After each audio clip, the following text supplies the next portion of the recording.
Of all the young royals, there is one who never fails to steal the moment, not with a rehearsed smile or a perfectly timed wave, but with pure unfiltered personality. Prince Louis, the youngest child of Prince William and Princess Catherine, has a gift for making headlines without even trying. But beneath the cheeky grins and viral moments lies something far more intriguing, a growing tension between this little boy and Queen Camilla that the royal world simply cannot ignore. There were glimpses of warmth, brief moments that suggested things might be fine. But then came the Christmas celebration hosted by Princess Kate, and everything shifted. Stay with us, because what Prince Louis did next left the entire country speechless.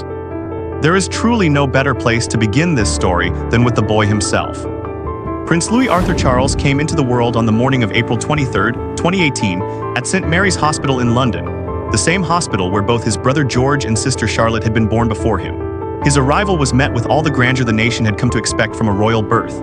Gun salutes echoed across the city, church bells rang out in celebration, and the British public collectively melted over the newest addition to the House of Windsor. From his very first moments in public, Louis had something magnetic about him. His name alone carries tremendous weight. Louis Arthur Charles, a carefully chosen tribute to two significant figures.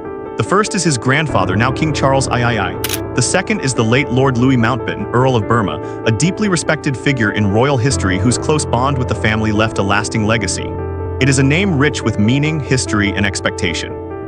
And yet, watching Louis grow up, one gets the distinct impression that this boy was born not to be burdened by a name, but to make it entirely his own. His christening set the tone for everything that followed.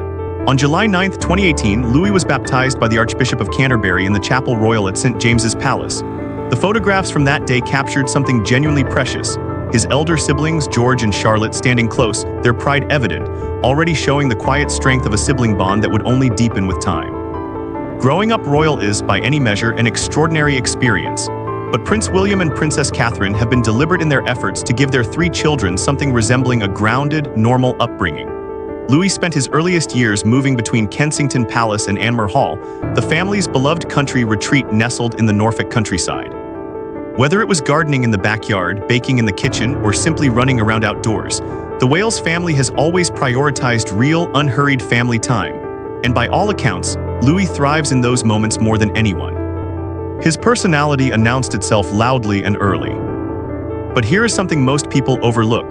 The very qualities that make Louis so endearing to the public may be the same qualities that created an unexpected rift within the palace walls.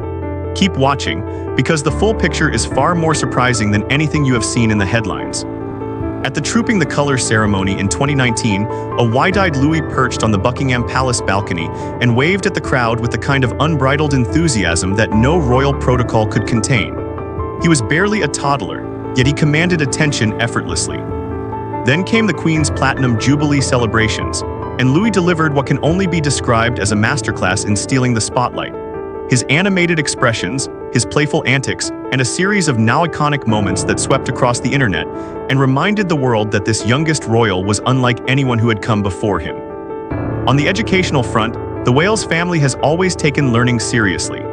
Louis took his first steps into formal schooling when he enrolled at Wilcox Nursery School in 2021, joining peers near Kensington Palace with the same bright-eyed curiosity his parents have spoken of so fondly.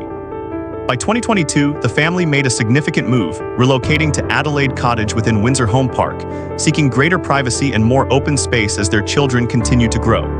That same year, Louis joined his brother and sister at Lambrook School, an independent preparatory school in Berkshire, marking yet another milestone in his quietly evolving journey.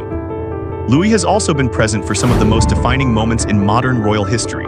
When Queen Elizabeth II passed away in September 2022, the monarchy stepped into an entirely new era. His grandfather was proclaimed King Charles III, and in that moment, Louis moved to fourth in line to the throne, making history in the process as the first British prince to follow an elder sister in the line of succession. A direct result of the landmark Perth Agreement. Then came May 6, 2023, the coronation of King Charles III. Dressed immaculately and seated among the most senior members of the royal family, Louis once again found himself at the center of a historic occasion, a small boy in the middle of something enormous. Dressed in immaculate royal attire, Louis took his place beside his parents and siblings for the coronation of King Charles III, a small figure amid an occasion of immense historic weight. While his elder brother Prince George carried a more formal ceremonial role that day, Louis's very presence was its own kind of statement.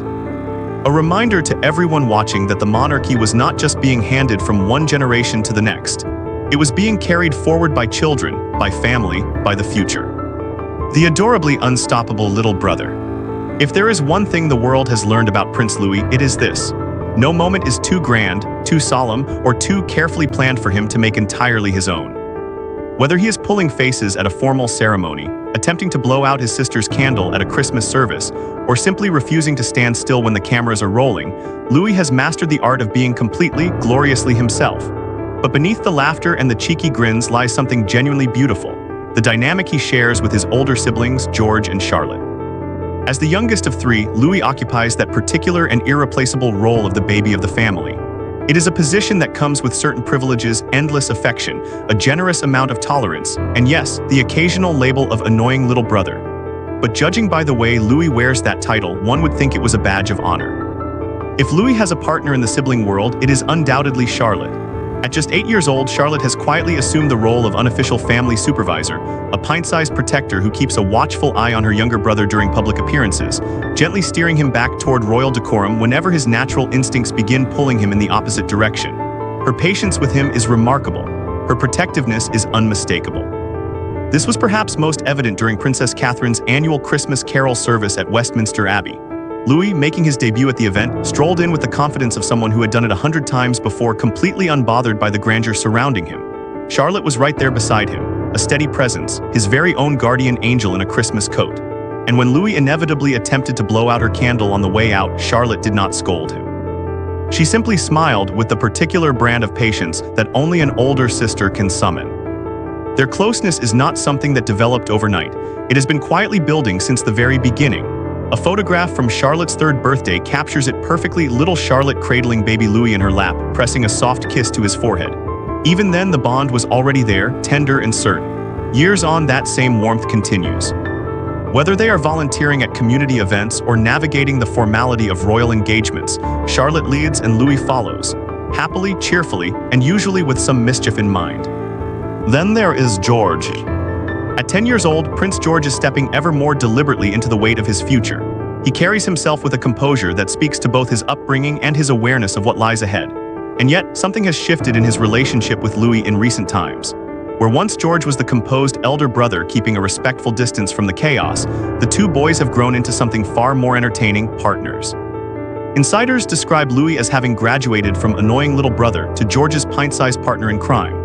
They bond over shared interests, get into trouble in the way that only brothers can, and apparently have a particular fondness for raiding the kitchen for late-night snacks. George, for all his careful poise, cannot quite resist Louis's energy. The youngest Wales child has a rare gift. He makes his older brother forget, if only for a moment, that growing up is something serious. He reminds him that being a child is still something to be enjoyed. This was quietly visible during the Queen's Platinum Jubilee celebrations. While George maintained his characteristic composure, his eyes never strayed far from Louis, watching, amused, making sure his younger brother did not steer completely off course.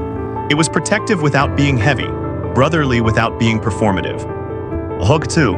But here is the question that nobody is asking out loud. If Louis is this perceptive, this socially aware, and this attuned to the energy of the people around him, what does it mean that he consistently keeps his distance from one particular member of the royal family? And what finally happened at that Christmas gathering that made everyone take notice? Louis's personality extends well beyond royal engagements. His latest enthusiasm, the drums, has reportedly turned the Wales household into something considerably louder than before. Prince William, with the dry humor he is well known for, has joked about the frequency with which he now walks around with his fingers in his ears. It is easy to picture the scene: Louis thundering away at his drum kit, Charlotte offering a long-suffering eye roll while secretly admiring his commitment, and George attempting to look unimpressed while clearly tempted to join in. These are the moments that make the Wales children feel genuinely human, not symbols of an institution, but a real family, full of noise and laughter and the particular beautiful chaos of three children growing up together. When you see George, Charlotte, and Louis as a unit, something becomes immediately clear. They are not simply siblings who happen to share a surname and a palace. They are a team coordinated in their public appearances, close in their private moments, and deeply, genuinely fond of one another. From matching outfits at state occasions to standing side by side at community initiatives, the bond between these three children is one of the most quietly inspiring things about the modern royal family. A little prince surrounded by love. Beyond his siblings, Louis shares something special with each of the older figures in his world. And those relationships say as much about who he is becoming as the cheeky moments that go viral. No bond is more central than the one he shares with his mother. Princess Catherine's approach to motherhood has always been defined by warmth, presence, and intention. She is the kind of parent who makes time not as a luxury, but as a priority. And Louis, spirited and boundless as he is precisely the child who keeps that patience continually tested and continually rewarded. Kate's love of the outdoors has become a natural thread in Louis's upbringing. Whether exploring the grounds of Adelaide Cottage, helping with a gardening project, or simply being encouraged to run freely through open space, Louis has grown up understanding that the best moments are often the simplest ones. Her love of creativity, art, baking, hands-on activity has given him an outlet for the restless energy that defines him. When Louis dances around the kitchen or attempts to keep pace with his siblings, it is reportedly Catherine who smiles first and laughs longest. She does not just tolerate his spirit, she celebrates it. Prince William, meanwhile, brings a different but equally important energy to Louis's world.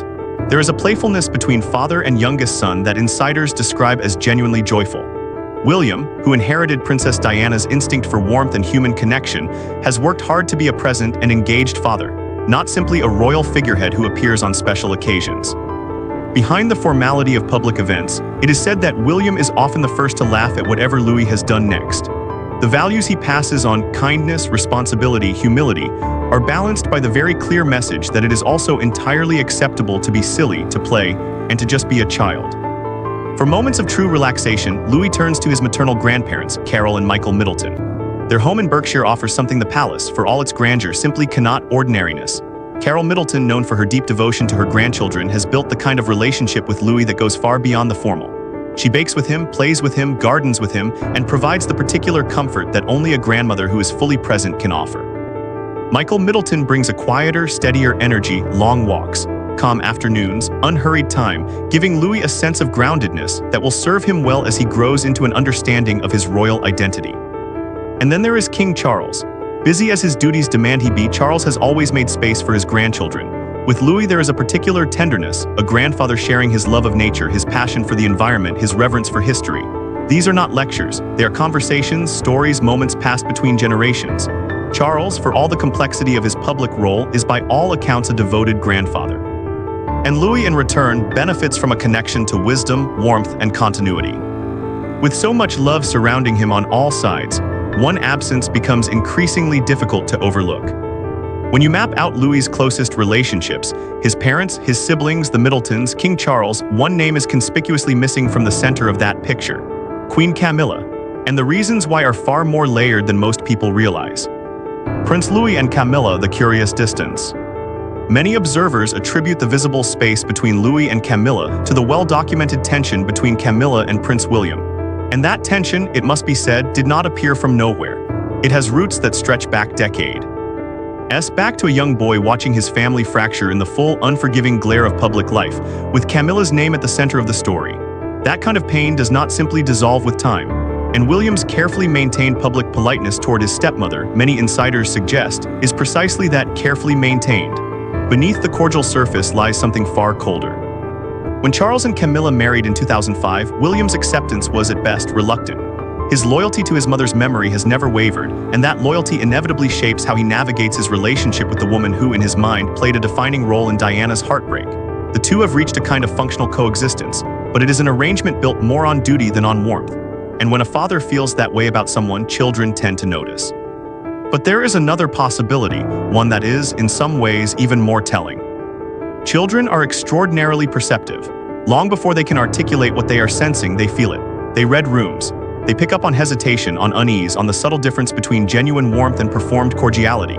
It is entirely possible that Louis, curious, observant, emotionally intelligent Louis, has simply picked up on something in the atmosphere whenever Camilla is present. Perhaps it is the slight stiffening in a room. Perhaps it is the absence of the same easy laughter that fills his time with his grandparents or his father. Whatever it is, Louis, like most children, may simply be trusting his instincts. Camilla, for her part, has dedicated years to redefining how the public sees her. Her charity work, her steadfast support of King Charles, and her gradual earning of public goodwill represent a genuine and significant transformation. Many who once viewed her harshly have softened. But the Wales household, it seems, operates by its own quiet rules.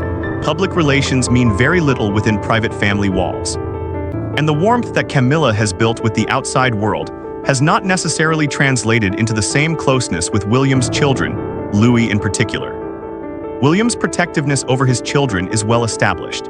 He has spoken openly about his desire to give George, Charlotte, and Louis a childhood that is shielded, as much as possible, from the pressures and scrutiny that shaped his own. If there is any residual distrust of Camilla in William's heart, and by all indications it is not unreasonable to imagine that her presence in Louis's life remains, quietly and deliberately, at a distance.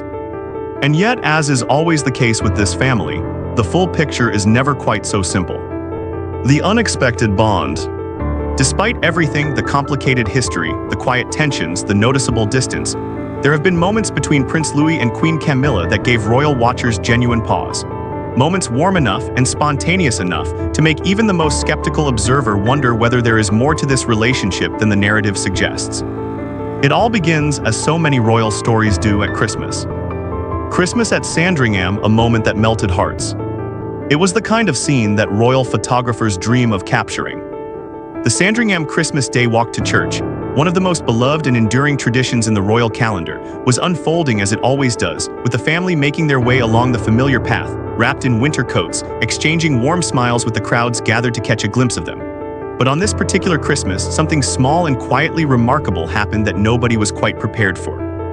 Louis, who had just turned 4, was walking alongside Queen Camilla when the two of them fell into what appeared to be a genuine, easy exchange. Camilla gently placed her hand on his back, guiding him forward as they moved along the path.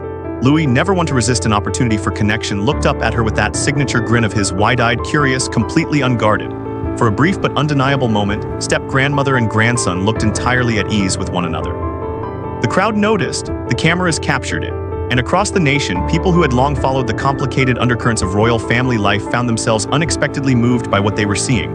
Camilla, who can often appear composed to the point of reserve, looked genuinely relaxed.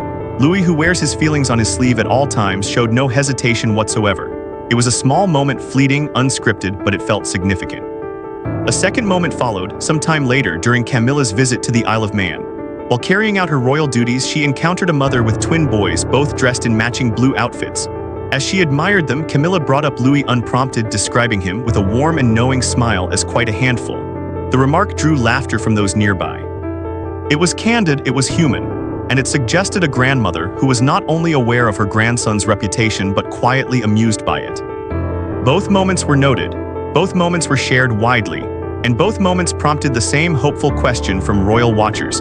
Perhaps the distance between Camilla and Louis was not as fixed as it appeared.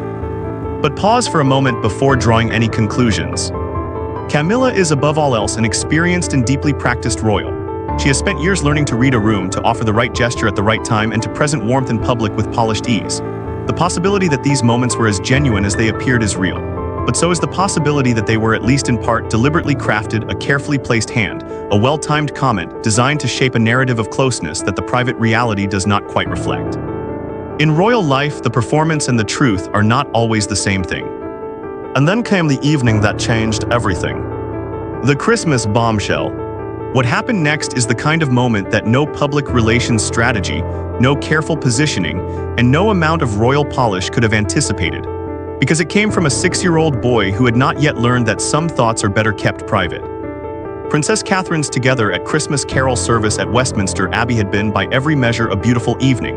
The Abbey glowed with candlelight, the music was magnificent, and the atmosphere, warm, generous, and full of genuine feeling, was everything the event is designed to be. Families gathered together. Communities came to be celebrated. Gratitude was the theme of the night. As part of the service, guests were invited to write personal messages of appreciation on red cards and hang them on a kindness tree. Each card was to bear the name of someone who had made a difference to them during the year. It was a simple, sincere gesture, the kind that cuts through ceremony and speaks directly to the heart. George, Charlotte, and Louis all participated, as was expected. George and Charlotte carried their cards with the blank side carefully turned outward, keeping their messages personal and private. Louis, in the way that is entirely and completely Louis, held his card facing outward for everyone to see. Written in his young, earnest handwriting were the words, "Thank you for Granny and Grandpa because they have played games with me." The message was directed at his maternal grandparents, Carol and Michael Middleton, the two people who, by all accounts, represent pure, uncomplicated joy in Louis's life. From across the Abbey, the Middletons beamed. The crowd smiled. Hearts, as they so often are when Louis is involved, were thoroughly melted. And then someone in the crowd, laughing, lighthearted, caught up in the warmth of the moment, asked Louis, almost in jest, why Queen Camilla had not made it onto his card. The room was still smiling when Louis answered.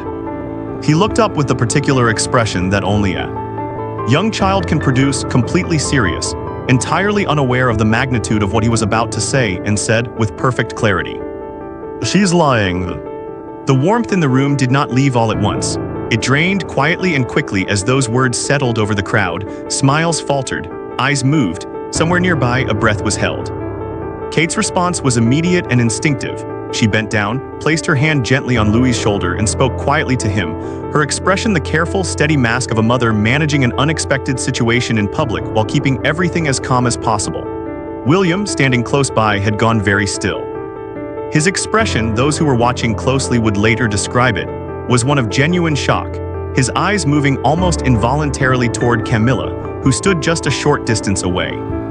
Camilla's face in that moment was difficult to read. The smile that settled across it was not the relaxed, natural expression she had worn earlier in the evening. It was something else, composed, careful, and just slightly too controlled to be entirely comfortable. But Louis was not finished. With the complete and devastating sincerity that belongs exclusively to small children, he continued, elaborating, in the way that 6-year-olds do when they believe they are simply clarifying a misunderstanding. She said she would play games with me, but when I went to her room, she shouted at me to go away and said I was being annoying. And then I saw her just sitting there doing nothing. 5 minutes earlier, the room had been filled with laughter. Now it was filled with something far more complicated. Because what Louis had said, delivered without strategy, without agenda, without any understanding of the political weight his words were carrying, was not the outburst of a difficult child. It was the honest testimony of a little boy who had been told one thing and experienced something entirely different. He had been promised games. He had been turned away. And in his straightforward, unfiltered way, he saw no reason why that should go unacknowledged. The crowd that had come to celebrate togetherness now found itself sitting with an uncomfortable question. What does Camilla look like when the cameras are not pointed at her? When the public performance ends and the private reality begins, who is she then? Louis, too young to understand the implications of what he had just revealed, had offered the watching world a glimpse behind the curtain that no official statement, no carefully managed royal engagement could have provided. What do you think drove Louis to say what he said in that moment? Was it simply the unfiltered honesty of a child who does not yet know how to hold back? Or was it something deeper, the instincts of a perceptive little boy who had been paying far more attention than anyone realized? Leave your thoughts in the comments below, and make sure you are subscribed so you never miss a moment of the stories that really matter.